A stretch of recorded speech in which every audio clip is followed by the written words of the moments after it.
يا جماعة، مصر والسعودية خلاص جابوا آخرهم والبرهان بيلعب بالنار. احنا داخلين على لحظة الرصاصة الأولى اللي هتغير كل حاجة في البحر الأحمر والمنطقة كلها. القصة بدأت بزلازل عسكرية حقيقية في السودان.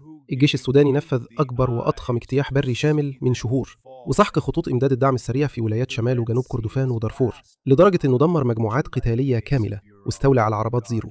الهجوم ده كان مختلف لأنه كان مدعوم بتقنيات حرب إلكترونية وتشويش من دول صديقة خلت طائرات ومسيرات الطرف الثاني تقع زي الدبان. بس في عز الفرحة بالنصر حصلت الصدمة اللي خلت السيسي وبن سلمان في حالة غضب عارم.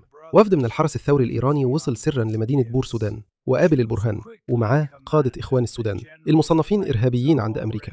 إيران بتساوم البرهان على قاعدة عسكرية في منطقة أسيب على البحر الأحمر، ومعاها قاعدة روسية كمان عشان يعملوا جسر نفوذ بيحاصر مصر والسعودية عيني عينك. الرياض ما كدبتش خبر وفورا لغت صفقات سلاح ب1.5 مليار كانت رايحة للسودان، لأن السعودية مش هتقبل إن ضفتها الغربية الحجاز ومكة والمدينة تبقى تحت رحمة صواريخ ومسيرات إيرانية من قلب السودان. أما مصر فكان ردها زلزال. مفيش قواعد إيرانية ولا تركية على البحر الأحمر، وأي قاعدة هتتبني مصر هتضربها فوراً.